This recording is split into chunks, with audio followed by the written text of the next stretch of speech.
Hier begin die tweede seisoen van Tussen Hemel en Reis, 'n maand van openbaring, van groei, van lig wat nou sy eie stem kry. In hierdie seisoen deel ek nie net stories nie, ek deel prosesse, momente van geestelike oorlog, van pyn wat sin begin maak, van God se hand wat vorm gee aan die stikkendes.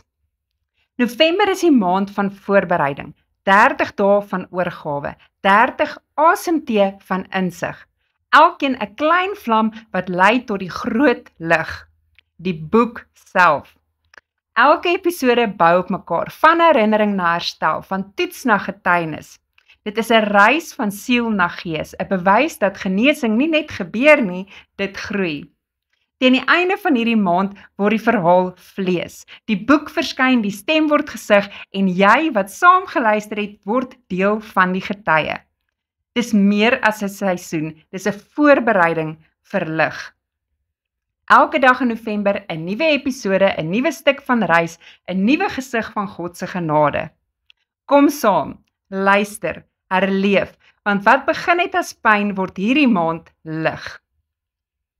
Seisoen 2 Tussen Hemel en Reis se tema is die geestelike oorlog van vuur tot lig. 1 tot 7 November, vuur, die ontmaskering. Ek begin hierdie seisoen waar die vlam eerste gebrand het, in misleiding, beheersing en die dun lyn tussen liefde en verslawing. Hier vertel ek hoe ek begin sien het dat nie elke warmte heilig is nie. Vuur is die fase van waarheid, rou, maar nodig. 8 tot 14 November, water, die suiwering. Die week van was en oorgawe. Ek deel hoe ek begin leer onderskei het. Wat is van God en wat is bloot skyn? Water word die simbool van reiniging, van skuld, gehegtigheid en die laaste oorblyfsels van vrees. 15 tot 21 November, stilte. Die ontwapening. Na die oorlog kom die stilte. Hier leer ek wat dit beteken om nie meer te reageer nie, maar net teenwoordig te wees. Om te weet dat God self veg. Ek hoef nie meer te praat om gehoor te word nie.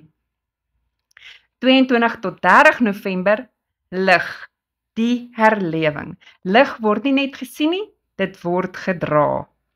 In hierdie week praat ek oor hoe ek begin leef vanuit vrede, hoe die stem van die Heilige Gees sag geword het en hoe genesing nie altyd klink nie, soms net gloei.